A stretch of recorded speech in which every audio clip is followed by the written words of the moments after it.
Bonjour et bienvenue sur 8 Mont Blanc. Nous sommes ensemble pour le dernier journal de la semaine, à la une de ce vendredi 21 janvier 2022. Ce sera la seule étape française de Coupe du Monde de télémark. Saint-Gervais accueille la compétition ce lundi et ce mardi. Les compétiteurs au talon libre auront rendez-vous sur la piste de la Petite Épaule à Saint-Nicolas-de-Véros et nous avons suivi les préparatifs de la course. Et puis c'est une première historique. À 32 ans, Charles Dubouloz a gravi en solitaire la face nord des Grandes Jorasses dans le massif du Mont Blanc.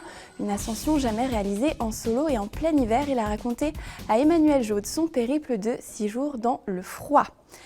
Mais avant de développer ces titres, le Conseil constitutionnel a validé le projet de loi instaurant le pass vaccinal. Ce dernier entrera donc en vigueur lundi pour tous les Français à partir de 16 ans. Il sera demandé pour accéder aux activités de loisirs, aux restaurants, bars, foires ou encore aux transports publics interrégionaux. Un simple test négatif ne sera donc plus suffisant. Par ailleurs, le Premier ministre Jean Castex a indiqué hier le nouveau calendrier pour l'allègement des restrictions sanitaires. Dès le 2 février, les jauges seront levées pour les établissements concernés.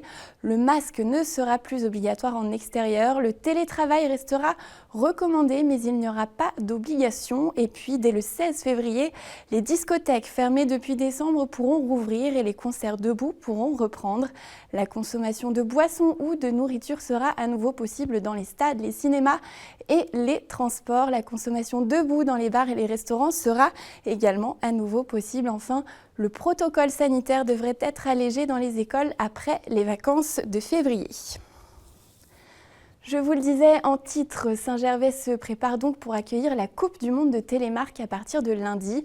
À quelques jours du début de la compétition sur le domaine de Saint-Nicolas-de-Véros, l'heure est au dernier préparatif sur la piste. La fabrication d'un saut et d'un loom, une sorte de virage relevé à 360 degrés, a demandé aux équipes de la station de nombreux jours de préparation. Explication en images d'Hugo Guirez et d'Emmanuel Jaude. Sur les pentes du Val-Montjoie, les meilleurs télémarqueurs de la planète s'apprêtent à en découdre à l'occasion de la seule étape française de la Coupe du Monde de la discipline. Afin de préparer au mieux la piste, il a fallu plus d'une semaine de travail aux équipes de la station pour réaliser les différents éléments qui constituent une piste de télémark. D'habitude, on travaille les pistes, mais là, ça nous fait voir autre chose. Et c'est une préparation qui se fait sur une bonne semaine, 10 jours. La totalité. Là, on va passer une soirée sur le loom, mais après, il y a d'autres. On a fait des lançoirs, des sauts sur la totalité d'une dizaine de jours. On dame assez large, ils font leur virage, et après, l'idée c'était de damer le plus large possible jusqu'au talus là. Jusqu'à l'arbre, jusqu'au buisson. Là. Un travail de l'ombre, mais essentiel afin de proposer aux athlètes les meilleures conditions de compétition possibles. Et pour que tout soit parfait, de nombreuses équipes ont dû mettre la main à la pâte. Une grosse journée de préparation de pose de filet jeudi, après vendredi, là c'est disposition des piquets, on va tirer les câbles électriques et de chrono pour faire les jonctions. Donc au total, sur la totalité de la course et de la préparation, ça représente plus de 100 bénévoles. À 48 heures à peine du début de cette étape de Coupe du Monde, les pistes comme les skieurs sont fin prêts à en découdre. Le rendez-vous est donc pris, début des hostilités prévues ce lundi 24 janvier. Et nous restons à Saint-Gervais puisque la station a décidé il y a quelques jours de claquer la porte de l'Association nationale des maires de stations de montagne. Son maire Jean-Marc Peyex estime que l'instance ne représente plus équitablement toutes les stations. Elle met en avant d'après lui l'intérêt des grands domaines savoyards dirigés par des membres du bureau de l'association. Il y a quelques mois, Megève et Chamonix avaient déjà quitté l'organisation qui représente une centaine de stations au total. Je vous propose d'écouter les explications de Jean-Marc Peyex recueilli cet après-midi. Quand on découvre dans la grande presse parisienne qu'on fait la promotion avec France Montagne, qui est l'émanation de cette association plus de domaines skiables de France, et qu'elle ne fait que la promotion de 6 stations savoyardes sur 8 qui sont mises en avant, dont la plupart sont quand même les stations qui sont dirigées par le président, les vice-présidents, les administrateurs, on se dit qu'en fait, ça relève peut-être plus je vais dire un gros mot, du copinage, que de la représentation de ce qu'est la montagne française, de ce que sont les stations françaises, de la diversité de nos stations, qu'elles soient des Vosges, des Pyrénées, des Alpes, du Massif central ou même de la Réunion. Et je pense qu'on mérite mieux que d'être représenté par quelques-uns qui ne pensent qu'à eux. Et Saint-Gervais fait partie des stations qui, comme bon nombre d'autres, ont une belle vie. Donc aujourd'hui, de faire partie de quelque chose et d'une structure qui ne nous représente plus, au contraire, ça nous enlève une épine du pied et ça nous redonne 40 000 € pour faire de la valorisation de notre station dans tous les médias nationaux, régionaux, départementaux ou locaux. Donc ce n'est que du bonheur pour nous et 40 000 € de récupérer. Il a réalisé un véritable exploit. Charles Dubouloz a gravi les Grandes Jorasses par la voie Rolling Stones, une ascension inédite à cette période de l'année en solitaire. Il lui a fallu 6 jours à ce jeune guide de 32 ans pour atteindre son objectif. Dans le froid, la fatigue et la douleur, il a donc réussi son pari. À peine redescendu de son nuage, il a raconté son expédition à Emmanuel Jaude. Regardez. Ces images font déjà le tour du monde. Charles Dubouloz, guide haut-savoyard, amateur de solo et d'aventure, vient d'écrire un nouveau chapitre dans l'histoire de l'alpinisme et des Grandes Jorasses. Au terme d'une épopée de 6 jours et 5 nuits, il a réalisé la première ascension en solitaire et en hiver de la face nord des Grandes Jorasses par la voie Rolling Stones. Un itinéraire peu fréquenté car difficile et dans du rocher particulièrement mauvais. L'idée c'était vraiment d'aller dans une voie aventureuse où j'allais vivre une aventure où personne n'était allé en solo, ou sans, je sais pas, peut-être que des gens y retourneront, mais où vraiment l'aventure est, tu vois, est forte et incroyable du début à la fin, que ce soit par les conditions de la montagne, les conditions de la voie qui sont quand même vraiment rudes. Voilà, tout ça, ça met une ambiance et ça fait que l'ascension, elle est tout simplement indiscutable et que ça la rend encore plus belle, en tout cas à mes yeux. Loin d'être une tête brûlée, Charles convoitait cette aventure depuis quelques années déjà. Après une année 2021 des plus fructueuses, débutée par une escalade en solo et en hiver de la face nord des Drues et terminée par une première au Népal en octobre dernier sur le Chamlang, le choix de Rolling Stones aux Grandes Jorasses s'est imposé comme une évidence pour le jeune guide de 32 ans. Dans une voie comme ça, comme Rolling Stone en solo en hiver, ça regroupe toutes les facettes de l'alpinisme. Tu as tout. Ça te demande de l'endurance, ça te demande des techniques de corde assez poussées, ça te demande de grimper quand même avec beaucoup de marge. Ça te demande une grosse lecture d'itinéraire, de savoir grimper sur des œufs parce que le rocher n'est pas tout le temps bon. Et voilà, donc ça regroupe tout. Et moi, c'était vraiment ça qui me disait, une fois que tu fais ça, globalement, voilà, tu maîtrises ton sujet. Et ça m'intéresse, vraiment. À peine 3 jours après son retour du sommet, Charles Dubouloz redescend petit à petit sur terre. Félicité par de nombreux grands noms de l'alpinisme pour son exploit, il a su, avec cette première, créer un lien entre les anciennes pratiques et l'alpinisme plus moderne. En solitaire, c'est l'éloge de la lenteur. Donc forcément, tu vas pas vite, tu mets du temps, ça il faut l'accepter, c'est ce qui est le plus dur pour moi. Et là, en solitaire, t'as pas le droit de tomber, surtout dans des phases comme ça. Donc s'il faut mettre un point, faire de l'artif, c'est-à-dire céder de ce point pour grimper, ce qu'on fait plus trop dans notre génération de grimpeurs, on est plutôt une génération de grimpeurs d'escalade libre. Et ben là, en solitaire, en fait, ça n'intervient plus. Et il y a pas de problème, on grimpe de manière sécurite. Le but, c'est de sortir au sommet. Ouais, peut-être que ça relancerait une mode, et ça serait marrant. En tout cas, parce qu'on a la capacité maintenant d'aller très vite, avec tout le matériel qu'on a, de grimper très vite. Et puis c'est aussi sympa d'accepter des fois de ralentir et de vivre des aventures comme ça. Un retour aux sources vers l'essence même de l'alpinisme qui prouve qu'aujourd'hui encore, de nombreux exploits sont encore possibles dans le massif du Mont Blanc, sans forcément courir après un chronomètre. Je me suis quand même bien mis mes talons.